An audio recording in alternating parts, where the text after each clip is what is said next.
Todos bienvenidos, bienvenidas al Teatro del Barrio, a esta nueva jornada de Martes Ciudadanos, que esta vez va a tener la poesía como hilo conductor para hablar después de otras cosas que nos atañen a todos y que tienen que ver con la actualidad, ¿no? Y también con el pasado. Lo primero que tengo que deciros es que Cristina Fallarás está malita y no va a poder venir. Me acaba de escribir y bueno, se disculpa ante todos vosotros. Así que contaremos después en el coloquio, en la conversación, con la presencia de Noni Venegas y de Ana Consiglieri y yo misma, y hablaremos, esperemos que además sea una conversación lo más dialogada posible, porque después habrá micrófono y todas las preguntas que os puedan surgir sobre la lectura de este libro que tiene muchas quizá dimensiones, ¿no?, en cuanto a la posibilidad de interpretación, ¿no? Y la idea de hoy es precisamente esa, hacer una lectura ininterrumpida de una selección de poemas del libro y después compartir con vosotros algunas reflexiones a partir de la Casa Grande. Así que empezamos.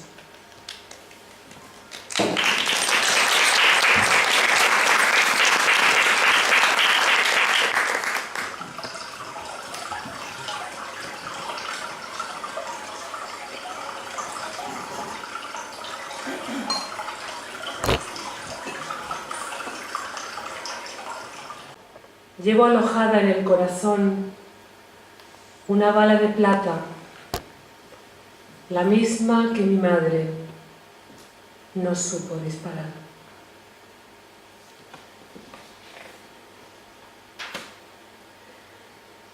De la Casa Grande solo recuerdo aquel armario blanco encallado en aquel largo pasillo, como en un río encajonado y pedregoso. Un útero vacío que no sangrase nunca y alumbrara por dentro. En su interior, entre sábanas perfumadas, mantelerías de hilo y toallas de rizo americano, mamá nos escondía bajo llave las fotos y las cartas de aquel desconocido. Canoso y trajeado, era un hombre elegante de facciones sureñas que imantaba mi cuerpo. Lo llenaba de lámparas con aquella sonrisa sonora y reflectante. Eran fotos de estudio, siempre de medio cuerpo. Su corbata ejemplar, el chaleco de ante abotonado, ligeramente abierto. Yo entraba en ellas como en un oleaje sin retorno. Me imaginaba dentro de aquella madre rebosante y eterna que siempre estaba huyendo. Me encarnaba en tu piel, me infiltraba en tu sueño de tálamo escindido, de camisón secreto. Después llegaba él y yo lo acariciaba con cada uno de tus dedos, que eran lentos navíos penetrando aquel hielo. Él sigue allí. A veces puedo verlo, apostado en mi infancia, cada vez más ajeno, mirando hacia el balcón de nuestra casa, mientras un limpiabotas le lustra los zapatos.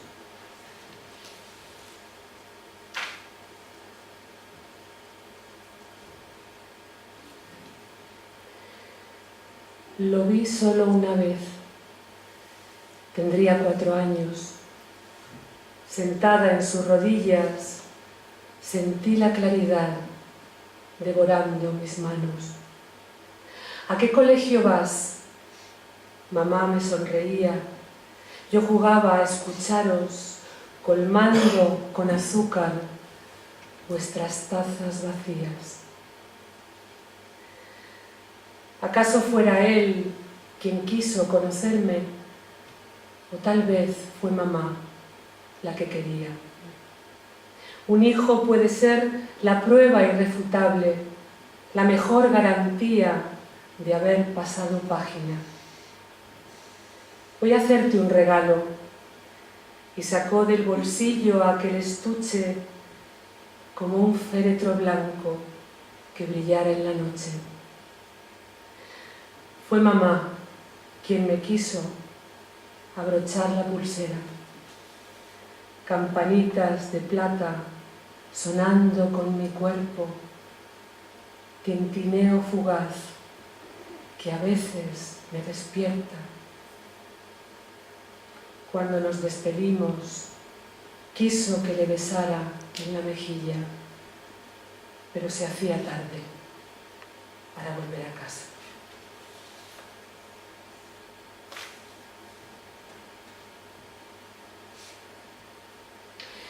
Hay noches de vigilia que me quedo contigo guarecida en tu pecho, ovillada en tu vientre como una sal inútil.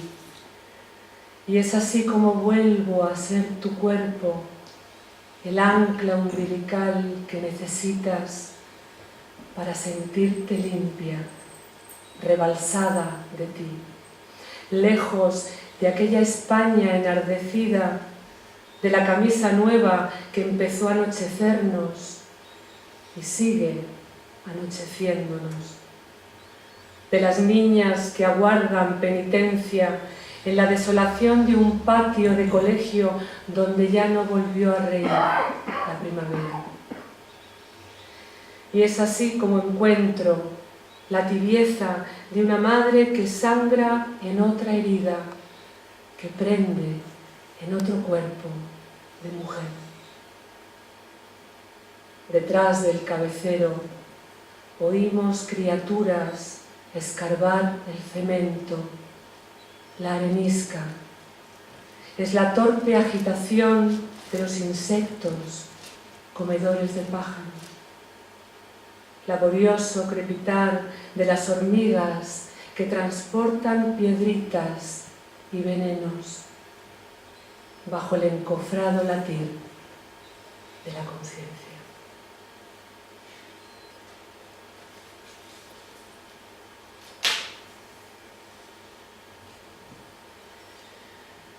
Atardece en la casa, que el pasillo se vuelve sinuoso y eterno. Yo soy aquella niña que se esconde en el fondo del cuarto. Mi madre está descalza. Permanece sentada ante la mesa del comedor. La envuelve un humo absorto. Es la vigilia acicalada del delirio. Veo un hilo de nácar que sale de su rostro donde ya no hay palabras. Y mientras un animal convulso irrumpe sin aviso, cercenando la infancia, eclipsándolo todo. Papá, tú has decidido abandonar la casa y llevarme contigo a algún lugar seguro. Y ahora sé que el hotel se llama Mediodía. Conserva en la fachada el cartel luminoso que leí aquella noche con mi lengua de trapo. Recuerdo su penumbra, la moqueta gastada, la filigrana gris de una luna creciente sobre el papel pintado. Las dos camitas juntas, la orfandad para siempre de mi padre. Su muda dobladita dentro de la maleta. Aquel triste juguete que escogimos precipitadamente y sobre todo aquella sensación de usurpar tu lugar, de estar en lo prohibido. dentro de una piscina vaciada a destiempo.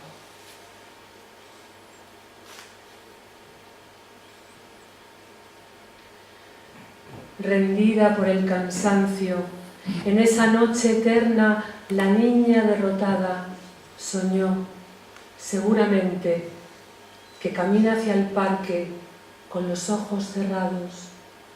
Papá y mamá la llevan en volandas. Mamá y papá la cogen de la mano, la levantan para cruzar el mundo. Ella aprieta los párpados para que el sueño siga estando junto y el llanto crezca inerme, levitando su lágrima. Cuando abre los ojos, todo se desvanece. Has cumplido de pronto 20 años y te han dejado sola, en el instante mismo en que la vida nos suelta de la mano para siempre.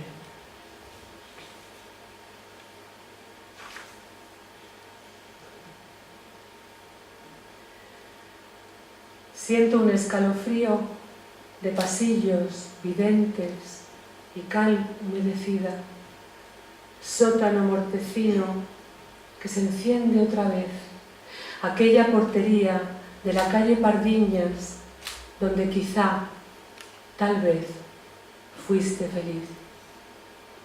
Allí estás tú, menuda, deslumbrante, el pelo recogido.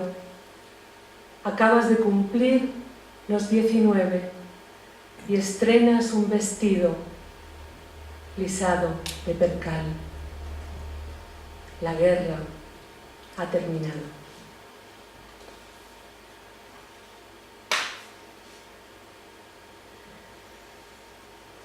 ¿Cómo resistirse al hombre acicalado que se quita el sombrero y te saca a bailar y te dice que quiere amanecer en tu sonrisa?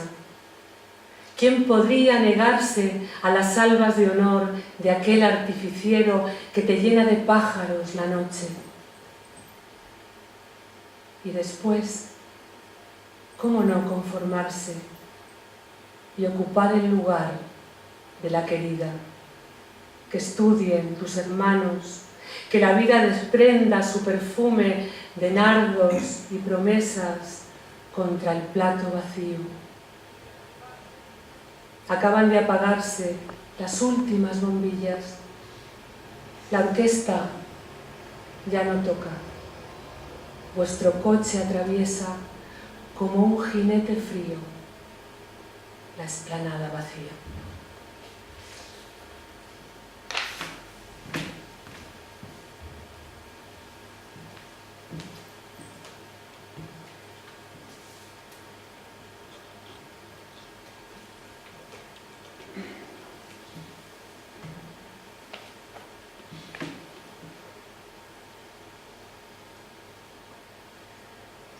¿Dónde quedó tu sexo desleído, derramado? ¿En qué cóncavo silencio? ¿En qué pozo anegado por la lluvia? ¿Sobre qué urna dormido incandescente? ¿Dónde quedó tu sexo floreciendo? ¿En qué bandeja de canapés variados?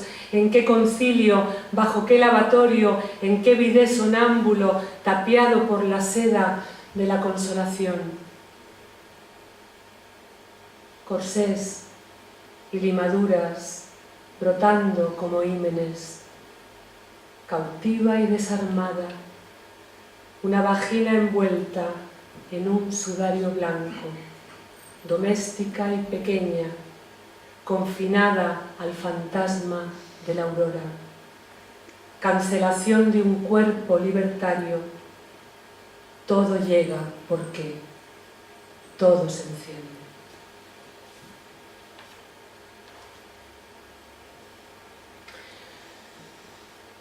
Una mujer que siente que está sola tiene muchas maneras de morir, a manos de ella misma. Basta con extraer de su mirada aquel brillo incendiario de la niña que fue. Una mujer que siente que está sola tiene muchas maneras de caer. Basta con tatuar en su centro: estás hecha de nadie y no sirves de nada sin un hombre. Una mujer que siente que está sola tiene muchas maneras de inmolarse por dentro sin que nadie lo note. Basta con amarrarse un corazón de hielo alrededor del cuerpo y esperar.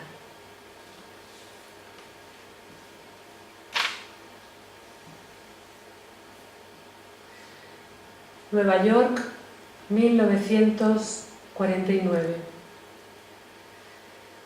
Pero qué guapa estás en esa foto tuya de la Quinta Avenida, vestida con tu traje de chaqueta y ese pelo cortito a lo garzón, recién amanecida, saliendo del trabajo. Porque allí trabajaste, te ganabas la vida engarzando collares en una joyería que hay en Lower East Side, en el barrio judío. Ensoñación que canta sobre las oficinas de aquellos edificios repletos de mujeres. Salir, dejarte ver, dejarte ser, se nota en tu sonrisa. Solo un tiempo después regresarías, dispuesta a no volver a ser la misma que zarpó aquella tarde en aquel barco, cautiva de otro cuerpo, sin fotos de familia que abrazar o romper.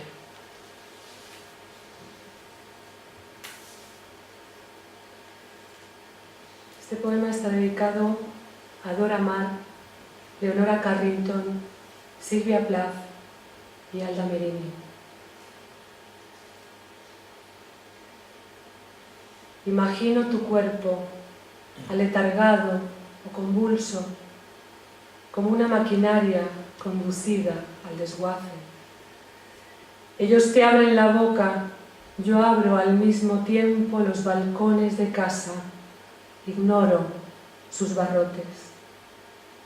Tú aprietas con los dientes un trozo de madera, yo mastico y no trago, hago bola con el ácimo pan de la merienda. Ellos colocan sobre tu sien los electrodos, yo me pruebo diademas de pájaros y noches. Ellos sujetan con fuerza tus muñecas, yo saco a pasear todas mis Barbies. Mientras ellos te inyectan atropina, yo juego a la enfermera y escarbo con agujas el ojo de los cisnes. Ellos dicen descarga y es entonces cuando cumplo tu encargo.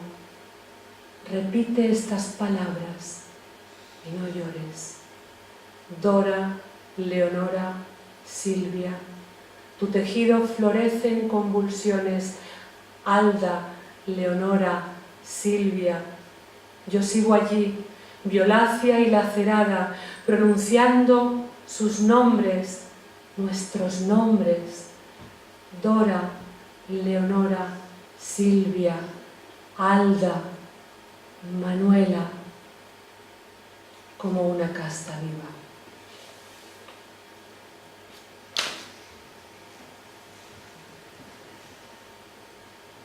La primera vez que pude visitarte en aquel sanatorio tenía 20 años.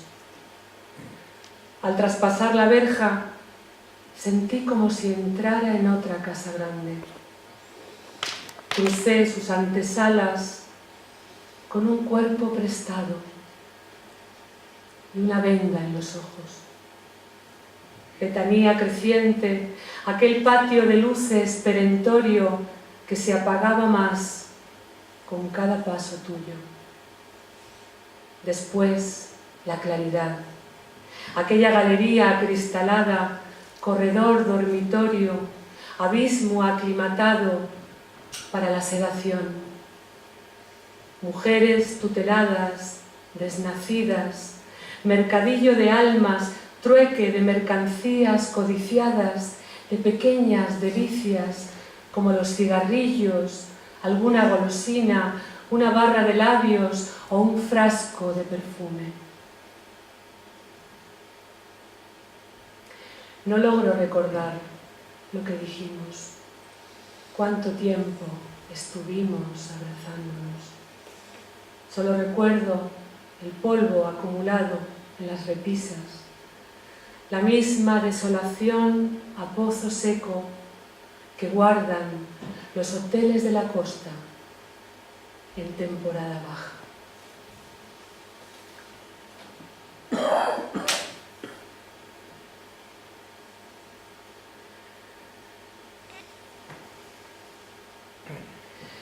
La lluvia es la antesala del recuerdo.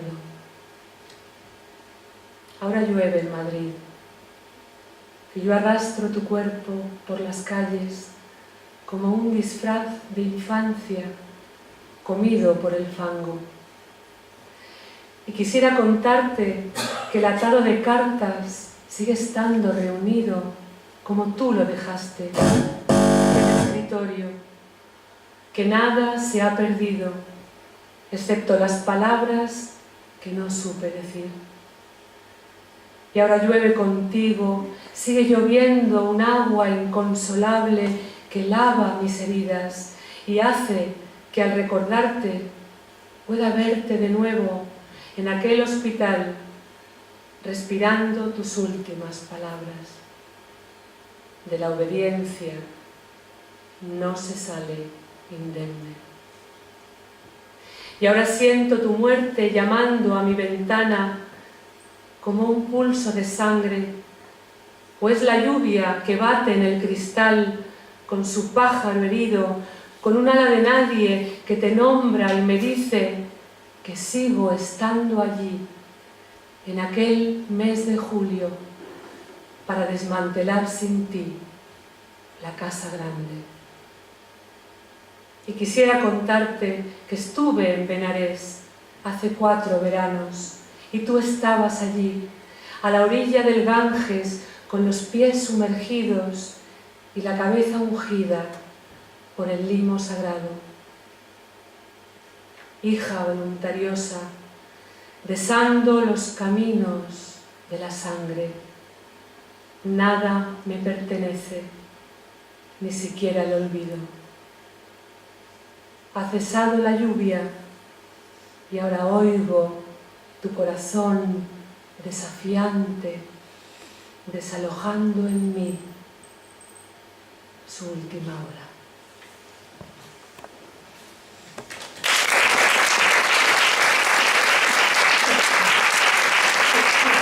Pues la verdad que ha sido inolvidable para mí. Me he sentido muy bien, este lugar para mí es muy especial y quería rendir un homenaje por primera vez, ya que tenía la oportunidad, porque es un teatro y los medios técnicos lo permiten. Quería rendir un homenaje a la gran protagonista de este libro, aunque también es la niña que mira, ¿no? Pero también es mi madre y estas fotos son suyas, ¿no? Así que bueno, vamos a dar paso a la conversación, al coloquio.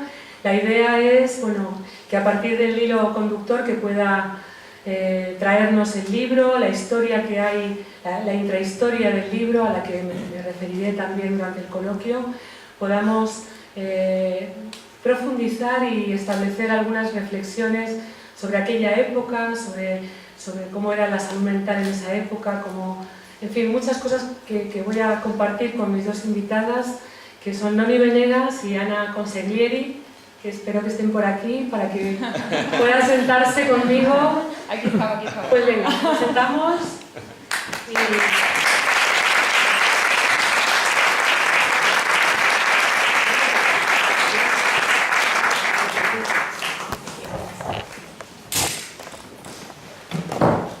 Bueno, espero que se oye bien, ¿no? Que nos han dicho que no hace falta micrófono.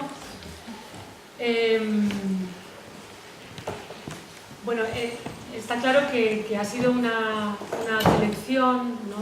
muy medida de poemas, pero yo creo que la selección tiene mucho de relato y que creo que se ha vislumbrado cuál es la historia que hay debajo, ¿no? este libro que seguramente llevo escribiendo toda mi vida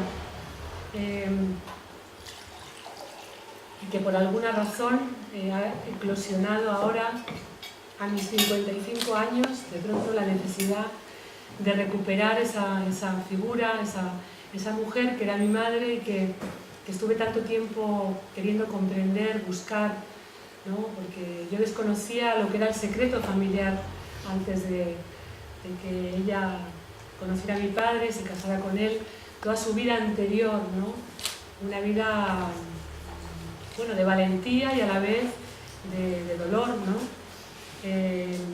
Porque ella muy joven conoce a un hombre que está casado, que tiene una familia y en un baile he leído un poema en el que más o menos yo imagino cómo se conocerían, ¿no?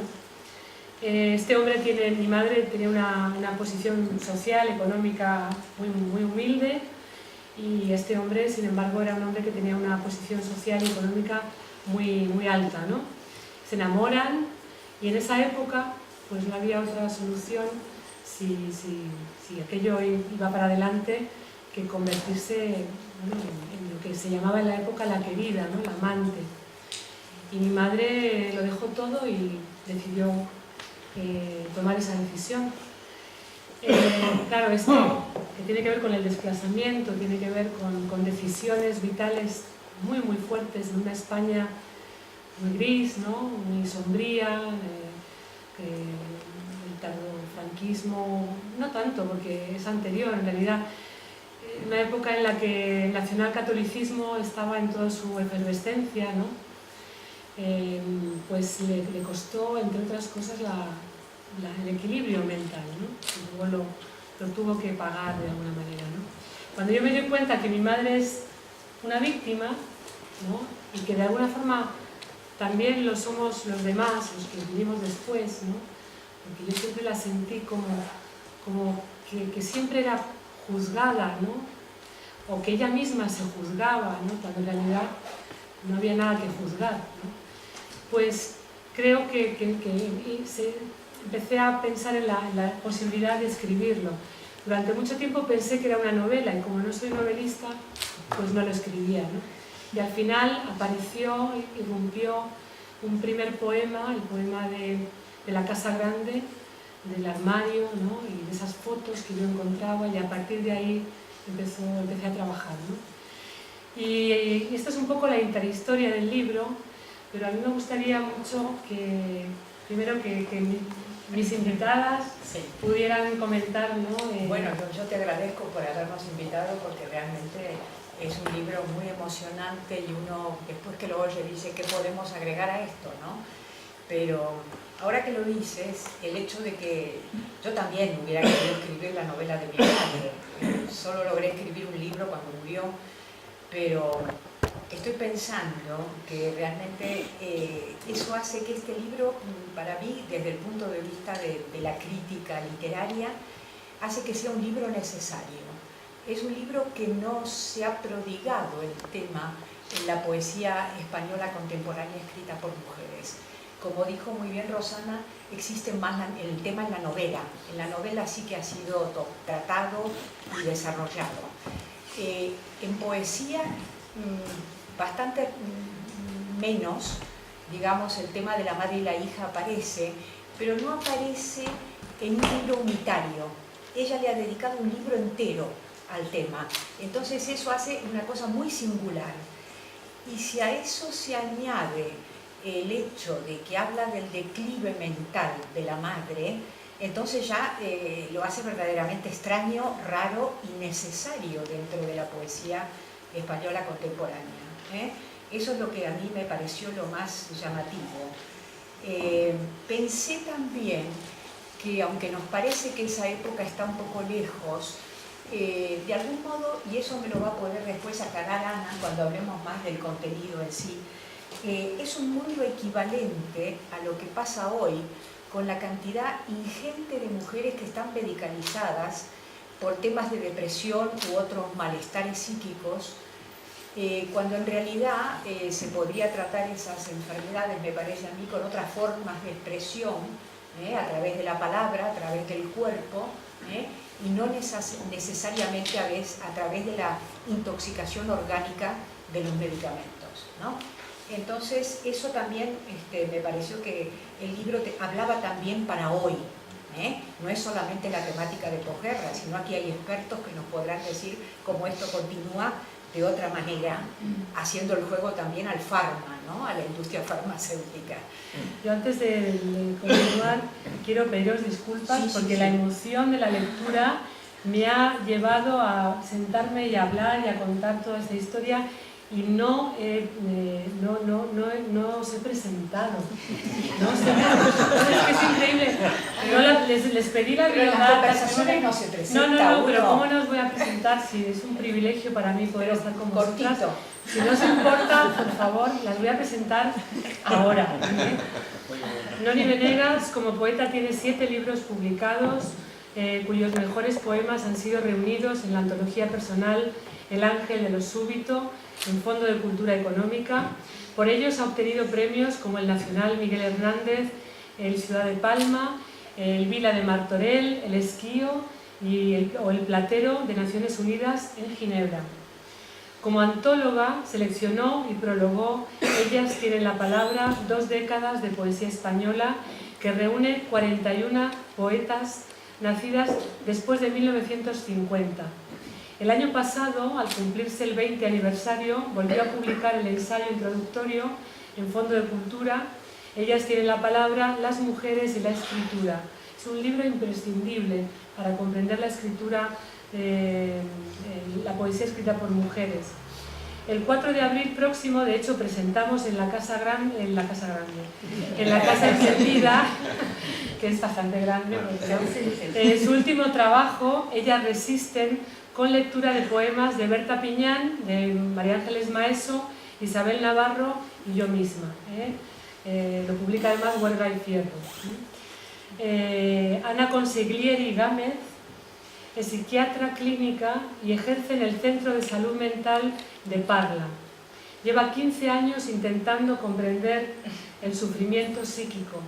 Doctora en Medicina por la Universidad Complutense, secretaria de la sección de Historia de la Asociación Española de Neuropsiquiatría, entusiasta de la historia de la psiquiatría, participa en proyectos de investigación y publica artículos de revistas y capítulos de libros centrados fundamentalmente en la asistencia psiquiátrica en el primer franquismo. En el último año ha editado junto con otras compañeras un libro titulado Cartas desde el manicomio, experiencias de internamiento en la Casa de Santa Isabel de Leganés, donde recopilan las cartas custodiadas de las personas que se encontraban ingresadas en el Manicomio Nacional de Leganés durante la primera mitad del siglo XX. Bueno, ahora sí.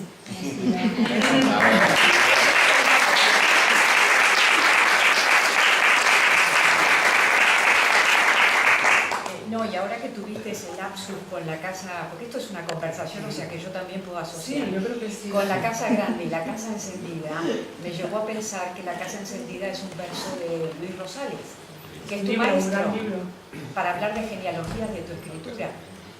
Bueno, evidentemente, claro, sí. ¿Cómo es eso? ¿Por para qué mí Luis Rosales para ti? Porque tu verso es un verso que proviene de alguien, de algún antepasado. Y básicamente Luis Rosales está en la genealogía directa de Rosana. Tengo que decir que en Ellas tienen la palabra, también la tengo seleccionada.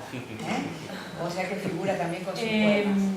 Pues Luis Rosales era amigo de la familia, ¿no? Con lo cual tuve un conocimiento de él muy directo y muy cercano. Y eso fue un privilegio porque desde muy pequeña yo le oía recitar. Él reunía a los amigos en verano, que era cuando él escribía. Después de la jornada de escritura solía reunir a los amigos para leerle lo que acababa de escribir, ¿no? Y yo, como era hija única y estaba allí pues un poco entre los mayores, ¿no? Pues recuerdo que siempre tenía la oportunidad de escuchar a Luis, leer los poemas, ¿no? Y eso a mí me ha ido haciendo mucho el oído. Digo, ¿no? por la vocación también, ¿no? También. Uno empieza con un poeta realmente de ese tamaño como es él, Claro. desde pequeñita. Claro. Y luego, en relación con la Casa Grande, Luis Rosales fue muy amigo de mi madre y siempre, bueno, de hecho tiene un poema, Bruno Rosales tiene un poema dedicado a esta mujer que fue mi madre y que tuvo esa vida tan compleja, y ese poema se llama Abrazada a una lágrima y está publicado en las obras completas, ¿no? Y él siempre decía que mi madre le hacía pensar mucho, ¿no? Porque bueno, tenía distintos niveles de conversación, ¿no? Pero algunos de ellos realmente muy profundos, ¿no? Y era una buena interlocutora y tuvieron una importante amistad, ¿no? Entonces, bueno, es curioso que estemos hablando de un libro tan autobiográfico, y porque a mí me sorprende cómo, a pesar de los detalles que encierra de mi propia historia, sea un libro que emociona mucho, ¿no? Bueno, porque toma distancia, no es un libro, no es una experiencia volcada así sin haber pasado por la forma. Por eso te pregunté por Rosales, ¿no? Porque cuando uno lee la poesía española de posguerra, si uno tuviera que ponerte un maestro, me parece que sería él, ¿no? Claro. Entonces, pienso que también aquí lo que valoro mucho es este recurso formal de hacer hablar a la niña en el presente, y que yo creo que tiene asiento en lo real, no es solamente un recurso formal, porque todas esas voces conviven en nuestro interior, quedan huellas, dejan huellas, están en la joven, la adolescente, y en el libro se van alternando, en los 4 capítulos que lo forman parte, vamos viendo cómo ahí rebobinan el pasado en el presente. Hemos visto una pequeña muestra. El libro es riquísimo, muy matizado. Yo lo volví a leer hoy esta mañana y pensé, sabía los poemas que iba a leer y dije, bueno, se deja en el tintero un montón que yo también hubiera elegido, ¿no? Es decir, que hablan de otras cosas que van ocurriendo transversalmente y que son también fruto de la ficción. Es decir, hay una elaboración. Esto no es en crudo, como digo, la experiencia de Rosana. Hay una distancia y una elaboración. Y luego también lo que creo que es eso, el dar voz a la niña, lo que da la fuerza, ¿no? Al hacerla vivir en presente, como si estuviéramos escuchándola hoy. Y hay algo que me interesa mucho, que es cómo al final, por suerte dijiste ese verso, el de la obediencia, que dice, de la obediencia no se sale indemne. ¿De qué manera ese verso, cuando encuentras la clave de tu madre, te das cuenta que el mensaje que ella te da es que realmente hay que rebelarse contra los mandatos que la sociedad nos impone, porque a ella le han costado la vida, ¿no? Sí, ahí yo quiero preguntarle a Ana, ¿no? Porque ¿cómo era esa manera de tratar? Porque yo lo viví desde la ausencia, ¿no? Mi madre de pronto desaparecía porque la internaban, hay ese poema del tema del electroshock, ¿no? ¿Cómo era esos tratamientos en esa época terrible, ¿no? Desde el punto de vista ideológico, lleno de oscuridad, ¿no? Me voy un poco más atrás, o sea, en un plano más general, y en realidad la psiquiatría, la salud mental, es una disciplina que siempre ha estado al servicio del poder político. Y ha sido el poder político y el control del orden social, ¿no? El que le ha ido imponiendo una serie de encargos a la psiquiatría, y la psiquiatría ha tenido que ir haciéndose sobre ello, actuando desde hace siglos, desde el inicio de la disciplina, desde finales del siglo XVIII, con las primeras institucionalizaciones, metiendo a la gente que molestaba a la sociedad burguesa, la encerraban en los manicomios. Eso se ha repetido, o sea, eso es, y en realidad hoy en día seguimos así, seguimos en eso. Tú decías antes, ¿qué pasa con la industria farmacéutica? En realidad seguimos estando al servicio del control político. Ahora estamos en este capitalismo, en este neoliberalismo, y estamos en esta sociedad de la oferta y la demanda, y tú me pides y yo te doy. Entonces, en realidad eso se sostiene. Pero claro, no siempre es igual. Ocurren cosas y ahora, por ejemplo, hay muchos avances hoy en día. en cuanto a activismo y en cuanto a movimientos colectivos, movimientos sociales. En la dictadura franquista hubo una psiquiatría sumamente represiva, una psiquiatría manicomial, custodial, de encierro, donde la psiquiatría oficial o la psiquiatría hegemónica estaba interesada por el ámbito privado y por el ámbito académico universitario. Y luego quedaban los manicomios, instituciones psiquiátricas de cientos, miles de camas para la asistencia benéfica. Se producen, a mí me parecen, dos cuestiones del orden de lo legislativo que es fundamental para toda la época franquista en cuanto a la enfermedad mental, porque luego el tema ya de mujer loca es otro tema, claro, porque ya es doble marginalidad, no es la marginalidad o la subalternidad del enfermo mental, del loco, ya es mujer y loca. Bueno, ya si es pobre además ya estamos en tres. Entonces, la dictadura, durante toda la dictadura franquista, lo que se produce es que se crea el seguro obligatorio de enfermedad en 1942, eso se mantiene durante toda la dictadura franquista y no contempla en su cartera de servicio la prestación sanitaria para el enfermo mental. Está excluido. El enfermo mental no está protegido. No está protegido porque supuestamente es irrecuperable tanto laboralmente como socialmente. No es un ciudadano, vamos, está desprotegido. Y luego hay una segunda ley, que hay una primera ley que arrastra de años antes, que es la ley de vagos y maleantes, pero que luego esa cambia, pero es como una especie de continuación en 1970, que es la ley de peligrosidad y rehabilitación social. Y esta ley, como la anterior, asume dentro de los supuestos sujetos peligrosos al enfermo mental. El enfermo mental que no tiene un tratamiento adecuado, vulnerable o está a disposición del encierro. Claro, es un delincuente. Claro. Como el aborto era un delito, las mujeres que no legalizaban sí, claro, su vida, entonces inmediatamente eran criminales. Y la presión social era tan brutal que entonces les venían los traumas, pero no estaba contemplado el problema social, el contexto social. Entonces era muy fácil que mujeres sanas en realidad las volvieran locas. Es posible, esto es así, me parece, me da la impresión. Por supuesto, ahora nos centramos, si queréis, en el tema de la mujer, pero esto es así ya para el enfermo mental.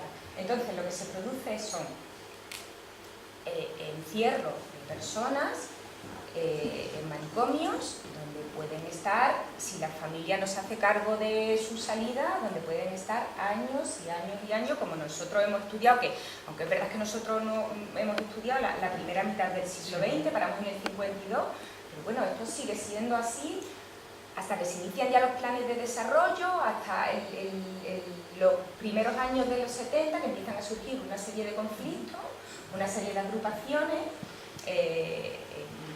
a nivel de profesionales, luego empiezan a surgir los primeros movimientos activistas y ya uno de los conflictos que se producen es las famosas clínicas de Ibiza, que ocupaban la ciudad universitaria Francisco Franco, donde está hoy el Hospital Gregorio Marañón, y a la cual pertenecía el hospital psiquiátrico Alonso Vega, que tú lo nombras en tu libro.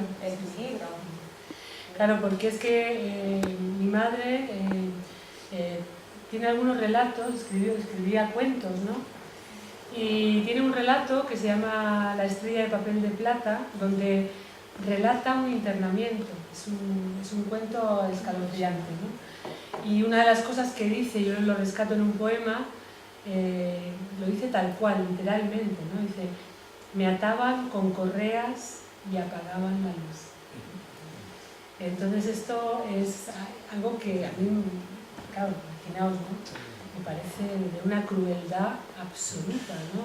Eso era el Alonso Vega. En una época en la cual la psiquiatría estaba evolucionando en el resto del mundo, pero aquí se inaugura el Alonso Vega cuando ya estaba caduco. Efectivamente, efectivamente. Se instaura justo cuando se están produciendo los movimientos antipsiquiátricos en Europa, ¿no? En Basaglia en Trieste, ¿no? La Amy Cooper, Inglaterra, en Estados Unidos, donde se estaban produciendo todos los movimientos antipsiquiátricos, no todos iguales, pero bueno, con unas ideas, ¿no?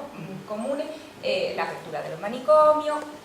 Aquí se inaugura en 1968 una ciudad sanitaria mastodóntica, no solo en Madrid, en diferentes lugares del país, y una de ellas fue la ciudad universitaria Francisco Franco, a la que se anexó el Hospital Psiquiátrico Alonso Vega con más de 1000 camas para personas irrecuperables. Disidentes del régimen, se podría leer entre comillas. Y ahí se inauguró. No, porque ahí está la lectura de la enfermedad mental desde un punto de vista ideológico, es decir, ¿quién se pregunta por qué, no? ¿Por qué aparece? En el caso de mi madre está claro que tiene que ver con una serie de... Bueno, no está claro nada, ¿no? Porque quién sabe, es muy complejo, pero quiero decir que una de las causas tiene que ver con lo que le toca vivir y con la represión absoluta y la forma de... Se lo he dicho, esa historia en la que ella llevaba, que le pesaba de ser la querida. Claro, pero no solo que le pesara, es No, que es le no hacían dejar- notar... No dejarle hacer, no poder expresar la propia subjetividad como mujer, incluso como loca. Si, ¿no? Uno no puede construir su propia subjetividad. No es un sujeto, es un objeto de una disciplina correccional. Entonces, claro. Y yo hago mucho hincapié en el tema de la religión, del catolicismo ese. Que también echó leña al fuego. Porque, no, muchísima leña, Claro. porque de hecho, bueno, pues a mi madre había una persona que estaba vinculada de alguna forma a este hombre con el que mi madre mantenía esta relación, que era católico, apostólico romano, claro. y que la perseguía, que la quería convencer de que tenía que abandonar todo esto porque ella casi era como el pecado, ¿no? Era como, bueno, que estaba de alguna forma llevando por el mal camino a este hombre, cuando resulta que era una historia de los dos, ¿no? Y tengo las cartas de ellos, son algunas terriblemente atormentadas, ¿no? Y terriblemente atormentadas por la época. Es decir, algo que se hubiera... socialmente. El tema de la religiosidad es un tema que sale una y otra vez. Nosotros en el libro este de cartas, Sí. Si me dejáis puedo leer una carta. Me encantaría. Nosotros empezamos un trabajo de análisis hace ya años en el que hacemos un análisis sobre la institución manicomial de Leganés, del Manicomio Nacional de Leganés, pero empezábamos como un análisis pues más estadístico, más objetivo, más de ver cómo había cuestiones de orden interno, de cómo era la asistencia psiquiátrica en ese medio siglo. Lo que pasa es que luego, revisando los expedientes clínicos, nos encontrábamos que en los expedientes aparecía un material que, claro, a nosotros dijimos, o sea, nos abrumó, ¿qué hacemos con esto? Ese material fundamentalmente eran cartas de las personas que estaban internadas en la institución, prácticamente se internaban hasta que fallecían, y que no dieron curso, Que no llegaron a destino. Que no fueron no enviadas. llegaron a enviadas. destino. no salieron, no fueron enviadas, y esas cartas estaban dentro de los historiales. Es muy fuerte. Estaban. Y el tema de la religiosidad, por ejemplo, era un tema que salía Permanentemente. Permanentemente. El tema de la culpa. había demandas que eran, y denuncias, y quejas, y súplicas, y amenazas que eran comunes, que podían tener que ver con estar en contra del encierro, con quejas sobre las condiciones de internamiento, la vida cotidiana dentro de la institución, quejas más formales. Pero luego había cuestiones que eran de muchísima diferencia si eran cartas de ellos o cartas de ellas. ¿Por qué, por ejemplo? Porque ahí entraba el rol de la mujer, el ideario de la mujer que se El imponía. estereotipo del de la nacional mujer. catolicismo. Hay frases de cartas de mujeres que dicen: no me mandes revistas que no las quiero, que yo lo que quiero son mis periódicos. Estamos hablando de la primera mitad del siglo XX. Hay cartas que dicen, mi hermano está empeñado en que yo sea monja, estado para el cual yo no tengo vocación. Hay una carta que nosotros, de una mujer que nosotros le tenemos especial devoción, especial simpatía, supongo que por muchos motivos, pero bueno, y la leemos muchas veces, y es una carta que yo creo que expresa muy bien todo este rol de la mujer, y está escrita en 1944, ¿vale? Porque luego, si aún me dejáis un poquito más de tiempo, antes o después, os leeré un fragmento sobre mujer y locura de 78. 1978. O sea, 1978, que son 30 y pico. Sí. 35 años después. Sí. Esta carta de Lili, que ya se llamaba, se hacía llamar, no se llamaba Lili, le escribe una carta a su marido. Ella ingresa a instancias de su marido con un diagnóstico de toxicomanía. Se había hecho adicta a la morfina. Casualmente, su marido era farmacéutico y era quien le proporcionaba la morfina. Igual que ahora los opiáceos en Estados Unidos, que no estamos tan lejos de eso. Ella le escribe a su marido y le dice: anúlame de tu vida, pero por Dios, déjame al lado de mis hijos. Déjame cuidar nuestra casa y atenderlos a ellos, que tú bien sabes que eso siempre lo hice con esmero. Antonio, por la Virgen, ¿tú sabes dónde me has enviado? ¿Tú tienes idea de lo que es un manicomio? Luego más abajo le dices: Antonio, ayer confesé y comulgué, y tú sabes lo que eso significa para mí, que jamás lo hice. O sea que doblegarlas totalmente. Totalmente. Pero es que a mí me vuelve, estos son 35 años después, esto es una ponencia que dan en una jornada sobre problemática en salud mental. Estamos hablando del 78, estamos hablando ya de puro movimiento antipsiquiatría. Sí, estábamos impregnados de movimientos antipsiquiátricos, de cambios.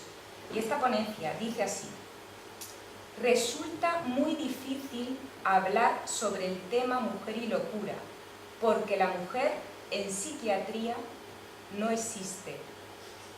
Hablar de lo que nos empuja a las mujeres a la locura no se puede separar del papel y del carácter que esta sociedad nos exige tener. En las mujeres, esta sociedad solo clasifica dos tipos: la madre y esposa y la puta. Prostituta, mujeres que quieren independizarse, rebelde, que no quieren tener hijos, feministas, por supuesto. Por mucha dependencia del hombre que nos inculquen a dosis de caballo, siempre guardaremos, aunque sea en lo más hondo de nuestro subconsciente, la idea de lo que aquella niña valiente, curiosa y activa al cumplir el primer año, aquella niña que hemos sido todas, nunca haber sido y no fue.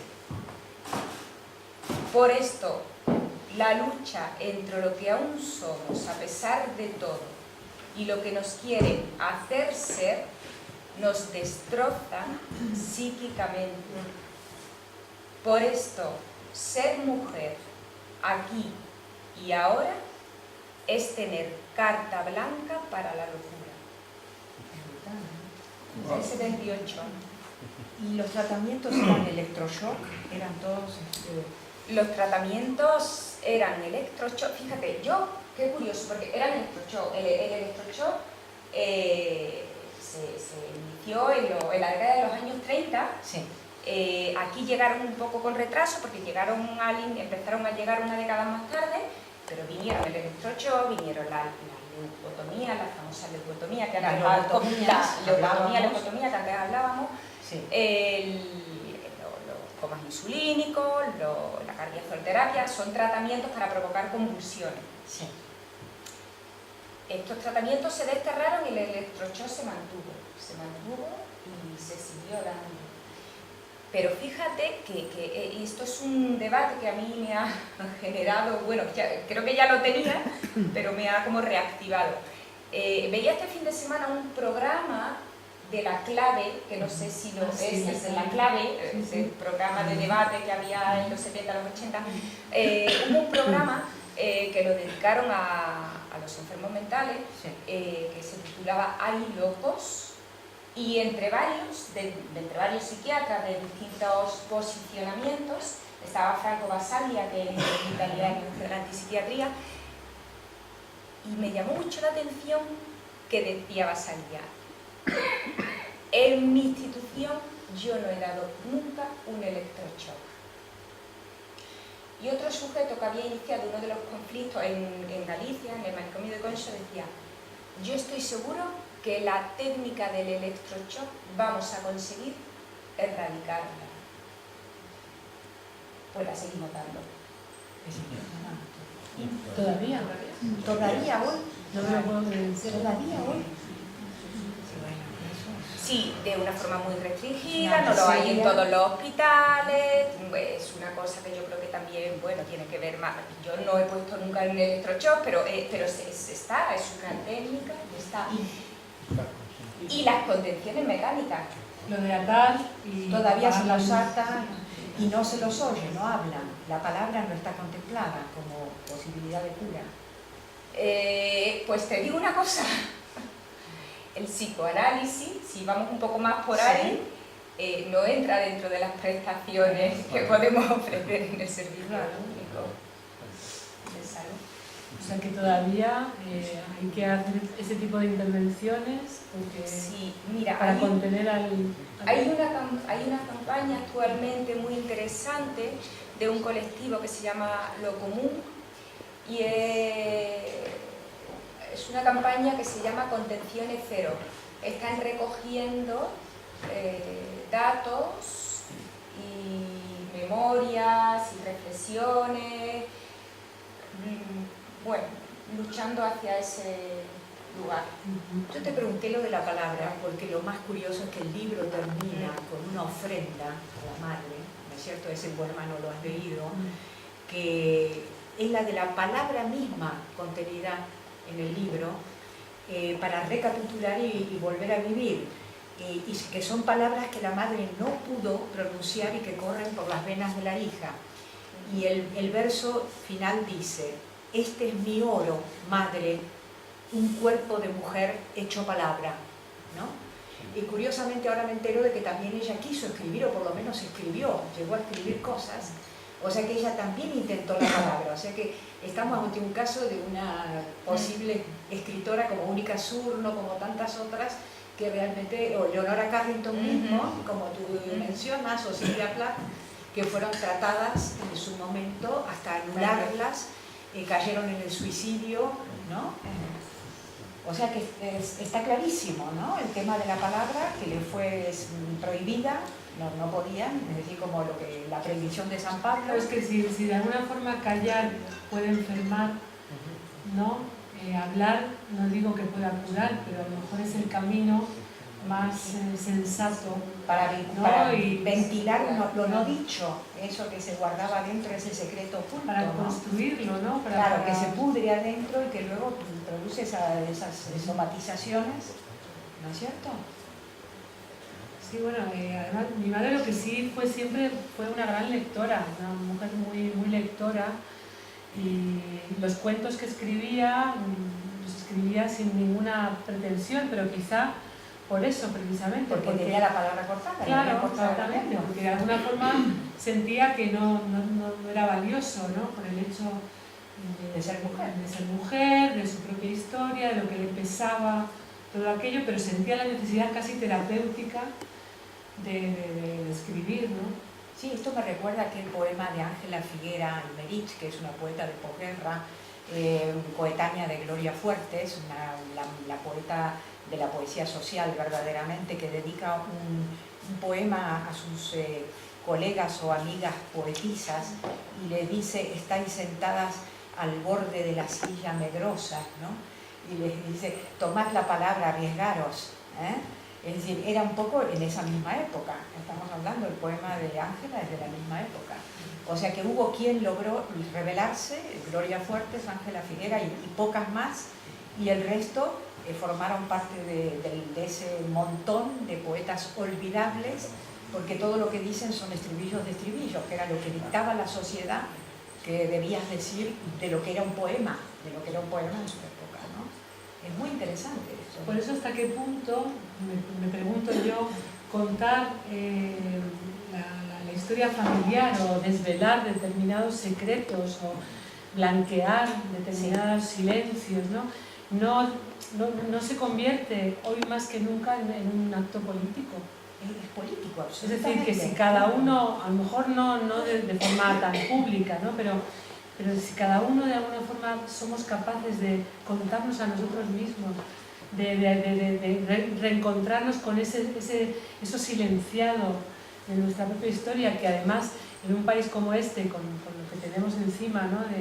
de no resuelto, con el tema del franquismo, queda la herida esa todavía abierta, y es una herida que hay que llenarla de palabras, ¿no? Y bueno, y quien dice palabras dice filmes o dice música, sí, claro. Porque por ejemplo acá, he leído el otro día, hay una película en cartel ahora que ganó 2 osos en el Festival de Berlín. Es una película paraguaya que se llama Las Herederas, narra la historia de una relación lésbica entre 2 mujeres no muy jóvenes. Esta película, al recibir 2 osos de plata, es la primera película paraguaya en toda la historia del cine paraguayo que ha tenido un reconocimiento internacional. Entonces el director o la directora y actrices fueron recibidos en la Casa de Gobierno en Paraguay hace unas 2 semanas. ¿Qué ocurrió?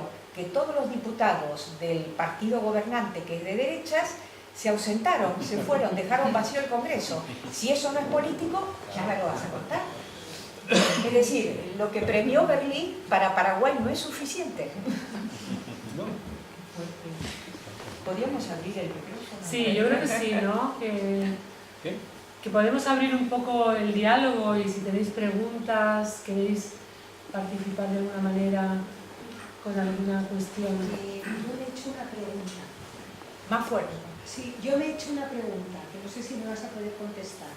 Parece ser que tu madre estaba rodeada de un círculo de personas de cierto nivel cultural. Entonces, yo me pregunto, ¿quién la internaba? Porque entraba y salía, ¿no? Sí. Entonces, no había nadie que la protegiera o que entendiera sus carencias mentales, o vamos a llamarlo... Claro, es que de alguna manera. En esa época la única manera de poder articular esa situación de brote psicótico muy fuerte, en fin, incontenible, era lo que estaba contando Ana, ¿no? Era a través de los internamientos. Yo no lo sé, yo era una niña, pero quiero decir que de alguna manera era la única vía posible, ¿no? Luego en los años 70 mi madre fue cada vez estabilizándose más, y de hecho los internamientos no fueron tan seguidos en la última época, ¿no? Y bueno, algo es verdad que cambiaron. De hecho ella estuvo haciendo terapia más psicoanalítica, y bueno, lo que pasa es que nunca terminó de cortarse, ¿no? esa necesidad de internarla, ¿no? Porque eran situaciones en un brote psicótico, supongo que Ana lo puede contar mucho mejor, ¿no? Es muy complicado establecer cualquier diálogo, porque además pues, el paciente no duerme, está en un delirio continuo. Entonces convivir con eso, yo a mi padre por ejemplo lo entiendo, ¿no? Era muy complicado, ¿no? Lo que a él le decían era que la única posibilidad era era una cura, ¿no? Una cura de unos días, meses, en fin. Y entonces era la única manera que ellos contemplaban, ¿no? Se sigue ingresando hoy en día, Claro. obviamente, y en caso, por supuesto que son necesarios. Lo que pasa que yo creo que ahora a nivel organizativo y a nivel administrativo hay más ayuda, más disposición, hay otro tipo de alcances que yo creo que nos permite poder jugar más y no estar en el todo o nada. Ahora hay hospitalizaciones domiciliarias que se llaman, que son una manera de que la persona viva la crisis en su propio domicilio y un personal le atiende a diario, cada día. Es diferente, ¿no? Claro. Hay otras situaciones de crisis. Apenas había, es que el problema es no tener prestación. Había unas consultas, en la dictadura había consultas ambulatorias, unas consultas de neuropsiquiatría, donde podían atender los cuadros más leves, ansioso-depresivos, pero claro, en cuanto salía de ahí, el delirio era automáticamente ingresado. Entonces, es que el sostén administrativo, el sostén organizativo estaba preparado, un desafío legalmente, no había una sujeción legal, es que... Claro, es que fijaos hasta qué punto determina, ¿no? la vida de las personas, ¿no? Es que no exista, no se contemple, que no se legisle, que esas personas no se consideren ciudadanos de derecho, ¿no? Realmente, sí. Bueno, yo quería volver un poquito a la poesía. Y bueno, además de felicitarte por ese momento mágico que nos has hecho vivir con el libro, a mí hay una cosa en el libro, la verdad, que me parece tremenda, es cómo empieza. O sea, solamente ese verso que ha sido el primer poema, ¿no? Esa bala que en un momento dado al final termina traspasando, si antes decía no ni muy bien, lo de la palabra, que al final sigue siendo y está viva tu madre en ti gracias, entre otras cosas, a este libro y a todo el viaje que has hecho, esa bala, ¿no? Entonces, bueno, pues quería que nos contaras algo también de la bala de tu poema. Bueno, muchas gracias por la pregunta. A ver, el libro tiene un equilibrio entre poemas muy narrativos, muy de relato, ¿no? Que además para mí es la primera vez que yo escribo este tipo de poema, ¿no? En mis otros libros no hay poemas así, ¿no? Y sin embargo luego hay otros poemas que surgen de una manera muy contundente y muy directa, que son poemas muy cortos, ¿no? Este es uno de ellos. O sea, este es un poema que realmente está tal cual aparece, ¿no? O sea, no hay ningún tipo de corrección, es casi una revelación, una cosa que se me impone como algo que seguramente tiene que ver con conversaciones con mi madre también, ¿no? Porque yo con ella he hablado mucho y una vez que fue destapado el secreto familiar, pues teníamos una gran complicidad, ¿no? Y por ejemplo la frase de la obediencia no se sale indemne es una frase pronunciada por ella. O sea, yo ahí no me he inventado nada, ¿no? Claro. Y creo que, bueno, lo que sí, creo que es un acierto que sea el primer poema del libro, ¿no? Claro, porque es una forma ya como de... que te traspasa, a partir de ahí ya estás herido Claro, de poesía, claro. de la historia. Y además que no supo disparar, no que no pudo, que no supo, supo, porque las circunstancias lo impidieron, ¿no? Sí, porque Luego, estabais hablando ahí también esa parte que una manera de salida al final termina siendo el suicidio. claro, Quiere decir, en un momento dado decir, bueno, se acabó, o sea, no puedo volver otra vez a pasar lo que me van a ingresar porque no quiero también volver a hacer sufrir a la gente que tengo alrededor, que en el fondo yo me siento culpable al final de todo lo mal que está pasando a mi alrededor. claro, mi madre se sentía tan mal al final, ¿no? Es decir, vivió una vida, claro, primero fue pasar de la portería lúgubre a una vida absolutamente brillante y viajes, de joyas, de fotos, sin embargo estaba sola, ¿no? Por eso ese poema de una mujer que siente que está sola, ¿no? Y ella llegó un momento que dijo, no, yo no puedo más, yo quiero vivir otro tipo de vida, ¿no? Y se fue con un par de narices, con perdón, se fue a Nueva York, ¿no? Es el poema de Nueva York, ¿no? Que mi madre cambia incluso físicamente, ¿no? Se corta el pelo, usaba otro tipo de traje, chaqueta, ella no era una mujer tan sofisticada, era mucho más... y trabajó, ¿no? Entonces ella intentó, ¿no? Intentó de alguna forma romper con todo ese peso inmenso, ¿no? Romper con esa historia de amor, porque en el fondo lo era, ¿no? Y se fue muy lejos, puso el océano por medio, ¿no? Y se fue a Estados Unidos y luego a México, para que luego regresó. Porque claro, no era fácil también los años 50, ¿no?